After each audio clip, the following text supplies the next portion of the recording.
Tantor Audio, a division of Recorded Books, presents Growing Out of It, Machinations Before Madness, by Lee Thompson with Ian Snowball.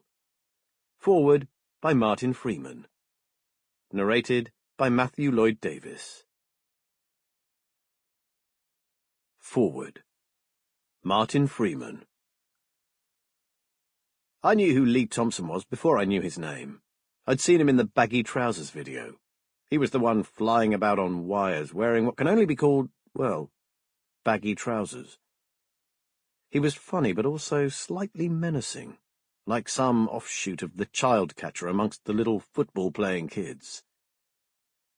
Funny and menacing is quite a good steer for Lee's role in Madness, at least from an outsider's point of view. There was an intensity about him which meant that even when he was dressed as a regulation old granny, he was an old granny who would either nut you or implode, skanking, in a ball of flames. Martin refers to the videos for House of Fun and Our House.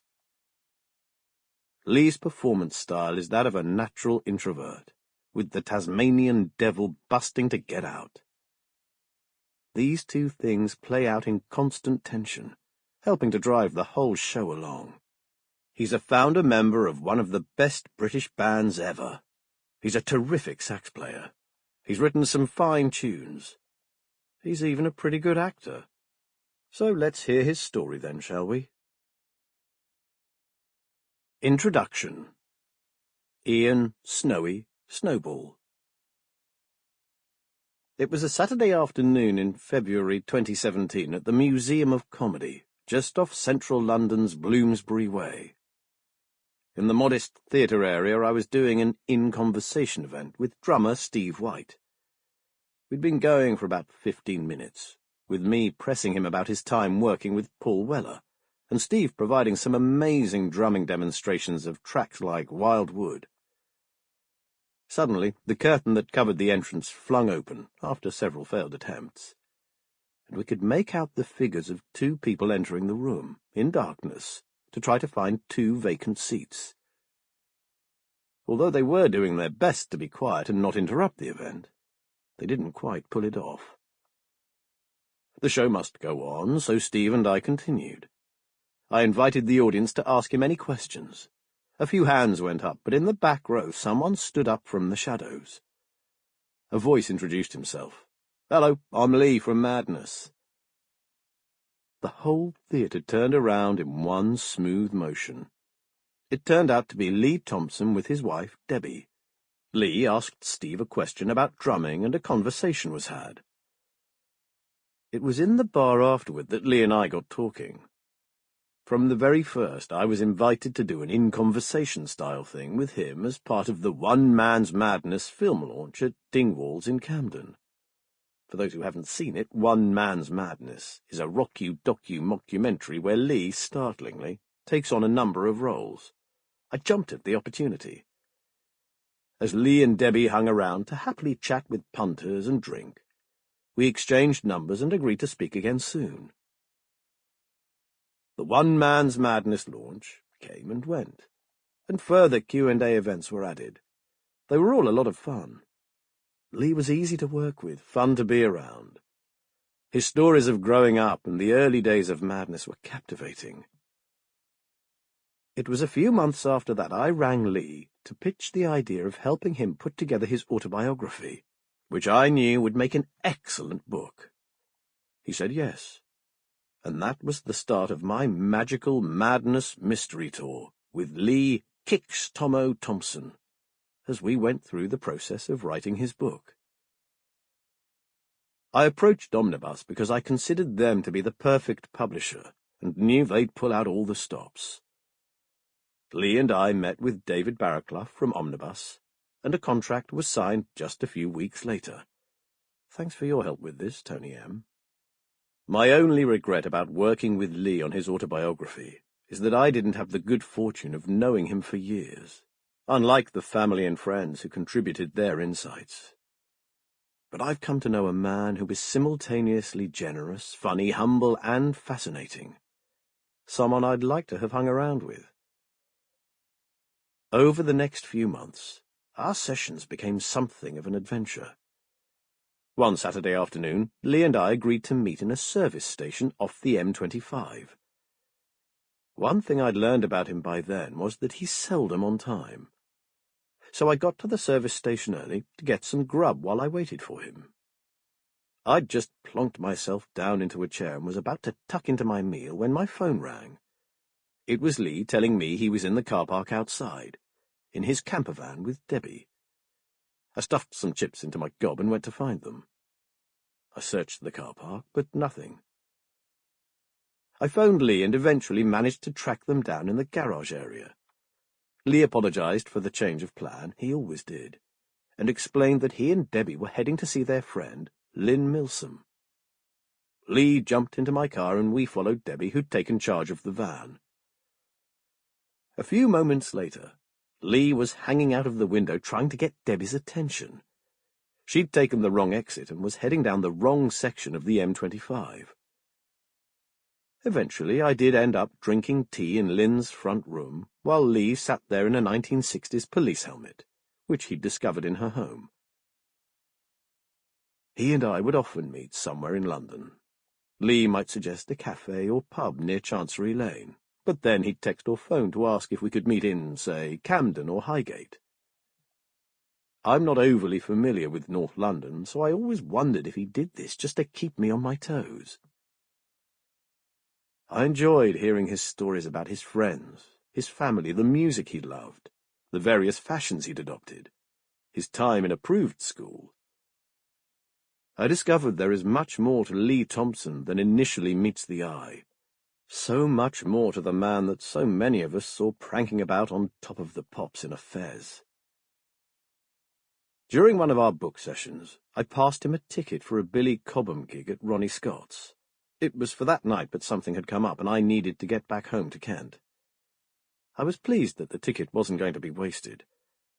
But the following day I received a phone call from some woman at Ronnie's. She wanted payment for an unsettled drinks bill. I was confused, so I rang Lee. He told me he'd found a table and ordered some drinks, but another fella came and sat beside him who was quite annoying, so Lee decided to leave the club. He told me he'd go back to Ronnie's and settle the bill.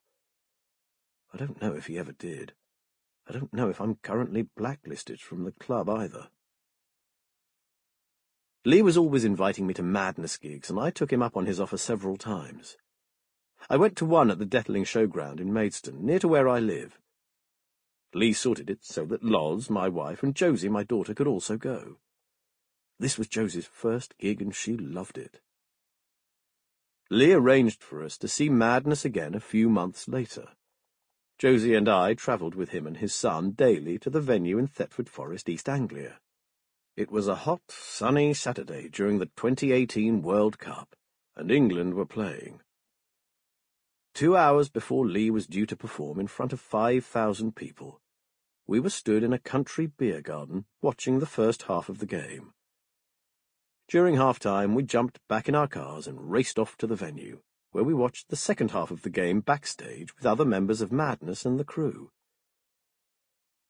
Josie and I watched Madness play their gig whilst dancing at the side of the stage. Wow, what a view!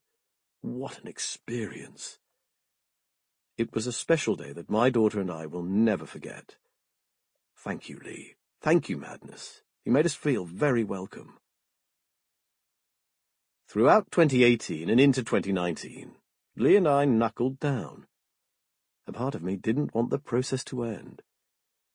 We'd started off with the intention of writing a chronological autobiography. From the cradle to the grave, well, not quite. But soon realized such a book would probably end up longer than War and Peace, or a Genesis album. So we decided to only go up to the release of One Step Beyond. We'd set our goal, but en route, as with many of my meetings with Lee, the destination changed. We refined our idea, settling on the book only going up to the release of The Prince, which seemed fitting, as 2019 was the 40-year anniversary of that song. Lee tells the story of his life growing up in London NW5. He shares experiences of his schooling and the scrapes he often got into, which brought him into regular contact with the law. But amidst all of this, Lee discovered fashion. Skinheads and suedeheads were the movement of the day, and he connected to the look of Ben Sherman shirts, stay-pressed trousers, and highly polished brogues. And then there was the music. Lee fell in love with ska and reggae, which would lend itself to what he'd go on to write in Madness. Then there was glam rock, the pub rock explosion on his North London doorstep, and punk, the huge influence that decided him to take up the saxophone and form the band that would, by 1978, become Madness. Lee describes what it was like in the early days of Madness, the rehearsals, the sackings, the songwriting process, the gigs, the first recording sessions, and being included on the legendary two-tone tour.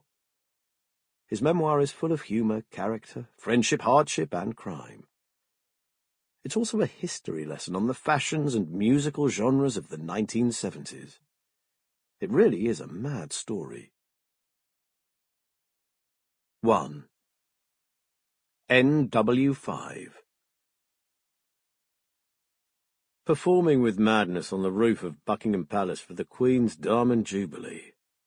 Being part of the Olympics closing ceremony in that same year, 2012.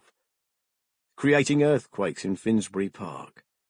15 top 10 singles and a respectable list of successful albums.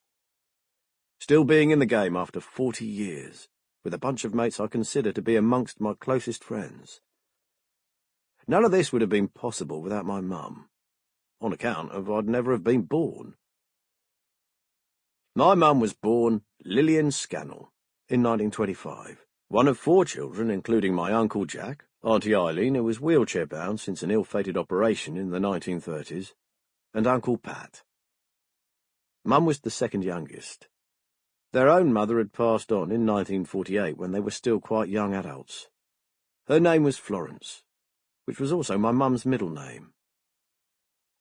Mum was a Londoner born and bred, growing up in Eversholt Street, which is a long road between Euston and King's Cross train stations. It was a busy working-class area of the city.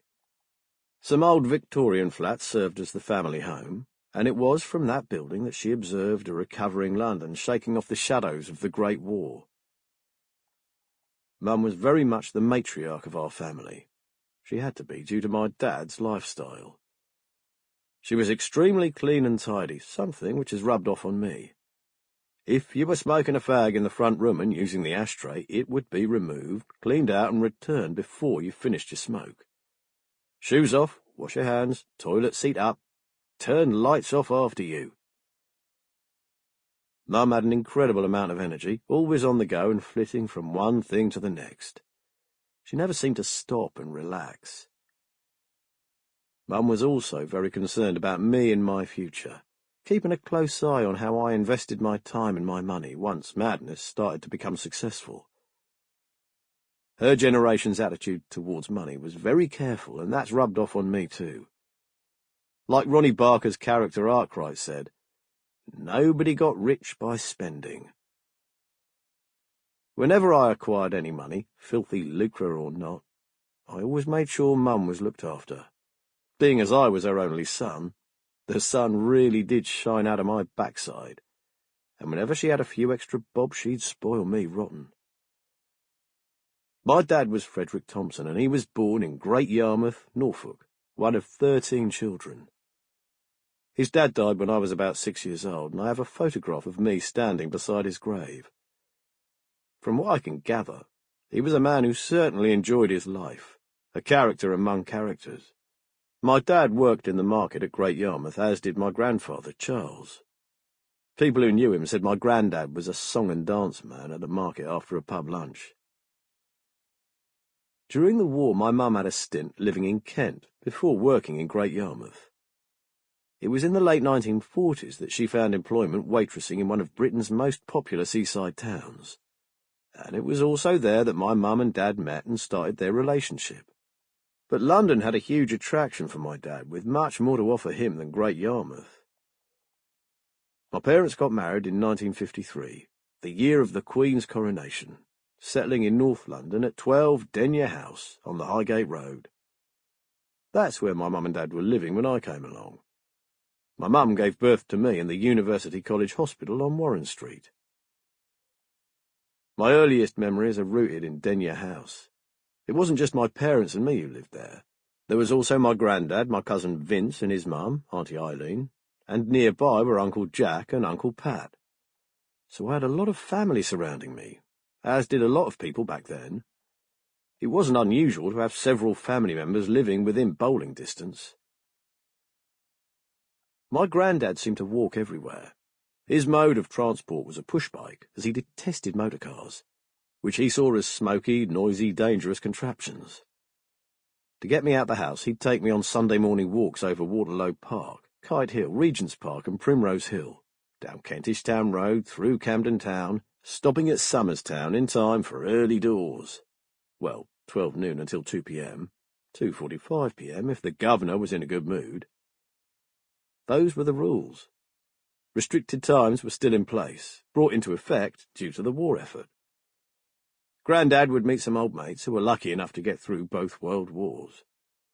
I always felt this was his favourite time of the week, showing me off, sinking a few jars, having a joke, a few belly laughs. He'd then get us both home from Mum's Sunday dinner, which was cabbage juice with pepper. Dessert? Fruit jelly and tinned carnation milk. Yuck. After dinner he'd take a Churchill nap, before sloping over to the Southampton Arms at 7 p.m. for a few more chemical koshes. I have many good memories of him. He was good, kind, and very hard-working. I admired his working-class attitude. He was the best. Same as my father-in-law, John. I was born on October 5, 1957. Paul Anka was king of the charts with his latest single, Diana. Pat Boone and Harry Belafonte were hot on his heels. And of course, the real king of rock and roll, Elvis, was roaring up the charts with Lieber and Stoller's blistering Jailhouse Rock.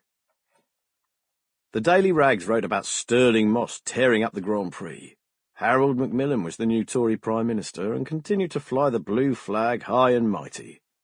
The bridge on the River Kwai was a cinema smash. The Wolfenden Report was bold enough to recommend homosexuality between consenting adults in private should no longer be a criminal offence. It wasn't much more than a decade after the Second World War, and things were getting shaken up. Attitudes were being tested. The next decade was going to take Britain on a whole new magical mystery tour, and I had a ticket for that journey. The likes of Sid Vicious, Susie Sue, Billy Bragg, Danny Baker and Dawn French also bowed into the world in 1957. And entertainers from the old world, such as Scott comic Harry Gordon and ventriloquist Fred Russell, bowed out. It was a gradual process, but Britain was clawing itself away from the post-war black and white landscape, where sons dressed like their dads, who also dressed like their own dads, in dull and drab woolen tank tops. Colour was being introduced, and a teenager could just about get away with wearing a pink shirt as he strolled down Camden High Street humming a Billy Fury song. Of course, I was far too young to witness the rock and roll of the 1950s, with the Teddy Boys quiffs, crepes, and Edwardian drapes, and girls in stiletto heels and dresses within dresses, with petticoats underneath like the later rah-rah skirts of the 1980s. I'd be aware enough of what was going on in the 1960s, but I don't recall seeing groups or gangs hanging around my area. More likely they were at the Lyceum or Hammersmith Palais. Soho and West London would be magnets for the after-hours thrill-seekers. My sister Tracy was born in January 1961. I don't have any early memories of her arriving into the family, just of us dancing together in the bedroom when she was a little bit older. She tripped and banged her head on a bit of furniture, and my mum came in and screamed at us. She certainly got our attention. Tracy and I have always got on well. Growing up, we had a lot of the same interests. I think I played the role of her bigger brother well. She idolised me, and I looked after her as my only sister. Even today, we still talk with one another on a regular basis. Tracy adored our dad too, and was very much the daddy's girl. He could do no wrong in her eyes.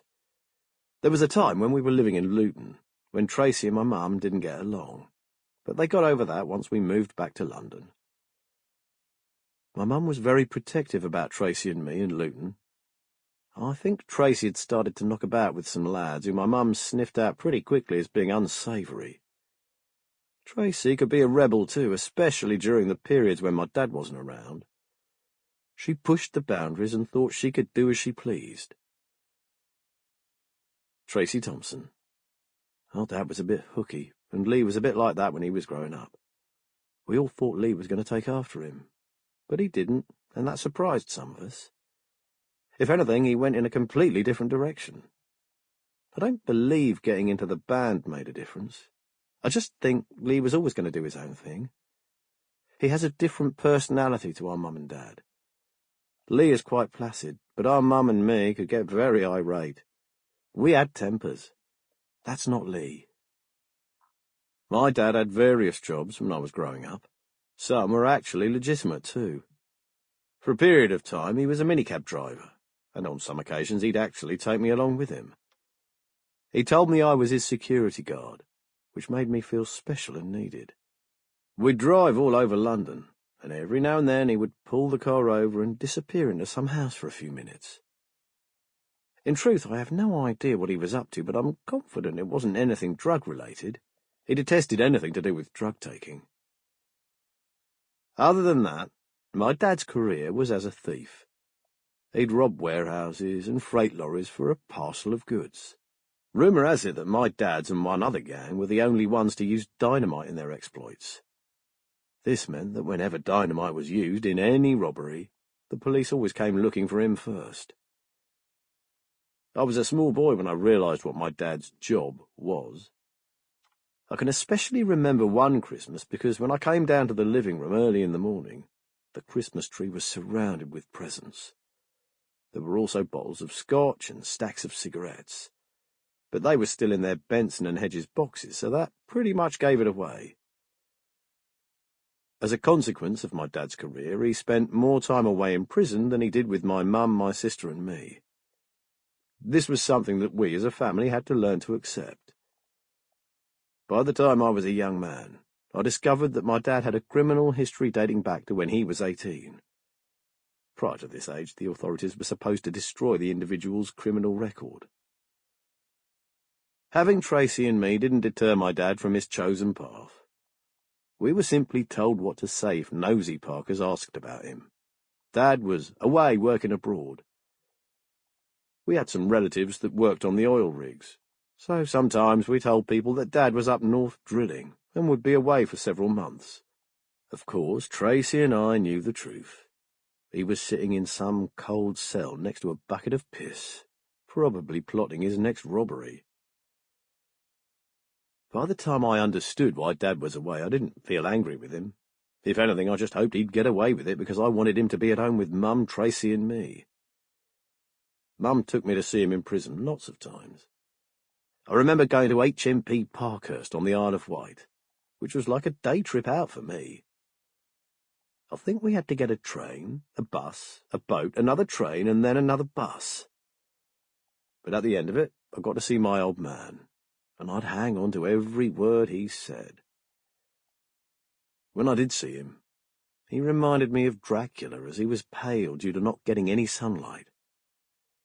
In the summer months, if I saw somebody who had milky skin, I'd naively assume they'd just got out from a 2-year stretch. My dad was in many different prisons, and after a while they just looked the same to me. Tall brick walls and windows with bars on them. The visits I used to look forward to turned rather daunting. My mum was actually very embarrassed about my dad's work. It was very much a case of, oh dear, what will the neighbours think? In truth, they had all probably worked it out for themselves. People knew each other's business back in those days. Unlike nowadays, people actually knew who their neighbours were and would gossip and find stuff out about so-and-so. Maybe it's a reaction against my mum's response, but I'm the complete opposite. I don't really give two fucks what people think about me. I've seen a lot of it during my time in the music business. A lot of people get very hurt because of other people's judgments. It can be very cruel and have long-lasting effects. So I'm very much a two-fingers-up type of person when it comes to what other people think of me. I couldn't be the person that I've been in Madness if I was any other way. That probably goes for Suggs, too. The band were never much good at praising each other, only polishing each other's egos or giving it that brotherly touch if need be. As I got older, I realised I wasn't going to be the type of person to just sit back with cap in hand, waiting for someone to toss in a few pennies. Instead, my dad's influence grew on me, and I started to go down a similar path to him. One of my dad's favourite interests was gambling. He was a punter. I've known him to put $2,000 down on a horse back in the early 1970s. A lot of money back then. Walthamstow Dogs was always an eventful and eye-opening evening out. It showed me how adults had fun. At Walthamstow race meetings there were many loud and emotional punters screaming at a bunch of greyhounds chasing a stuffed rabbit. When the race had finished and the dipped floodlights came back up, they'd either be jumping with joy or cursing and cunting everything in sight. I decided at an early age that, with gambling, no one is a winner. So I resolved never to bet on anything. Well, apart from the odd one-armed bandit at the arcade. Gambling is all about the thrill, I suppose. The family always knew when Dad had a win or a loss because you'd either get a bag of chips or be treated to a fillet steak. He was a punter up to the point of addiction, so he could take a gamble or leave it depending on how flush he was. Mum was the compulsive one, so she was constantly at it, studying the sports section in the Daily Rag, picking out the trainer, jockey, and quirkily the name of the horse. Fast Freddy, Lassie Get Home, Mr. Lee. I can remember many occasions when I'd be crouched down beside the TV, with my hand covering the horses she hadn't betted on. I would be trying to weave some magic and drag the other horses back, so that it'd be my mum's horse that won the race. I did like the way she screamed with delight when her horse won. That's a sound that will always stay with me. And, of course, what we had for tea depended on whether she'd won or lost. Despite both my parents being gamblers, I didn't inherit their passion at all. In fact, I'm the complete opposite, and this, I believe, is because of my parents. Gambling is a poison to me, and I have no fond memories of slipping into betting offices as a kid, entering a heavily packed, smoke-filled room with the moans and groans and occasional yelps of the punters. It made me feel uncomfortable and sickened. I seemed to spend many hours waiting around betting offices, smoke rubbing away at my eyelids, all just for a bag of chips. Dad would also be involved with hard-core card sessions in the local pubs, where he wouldn't leave the table until he'd won it all or lost it all. Although he was a quiet, laid-back man, when he did blow a fuse you knew about it, especially in my early teenage years. When Mum set a time of 10 p.m, you would stick to it or suffer the consequences, which was difficult as I was with a mixed bunch of streetwise, fun-loving mates. We could wind each other up, and I was normally the one that stormed off to avoid any confrontation. I hated it. But, being as I was little and lovable, tall Dave Nash or gorgeous Tina with the cat's eyes would calm me down and bring me back into the circle. Mum would nag Dad relentlessly, though, to the point of me taking a clump. If it was on my backside, I'd lose control of the waterworks, though this was rare. Tracy. Dad was away in prison quite a lot, so Mum had to do her best. She never had much money, but she managed to keep a really good home for us. I'm sure she borrowed money from time to time, because Lee and me never went without. If we wanted something, she'd do her best to get it. As a family, we were always struggling financially, but not dire or threadbare, just a little pinched. With Dad being away so much, it fell on my mum to provide for Tracy and me. I've had my fair share of living on bread and beef dripping or sugar sandwiches. In fact, I actually miss it now. But can you imagine pouring a load of sugar in between two doorstop slices of bread and get... Sample complete. Ready to continue?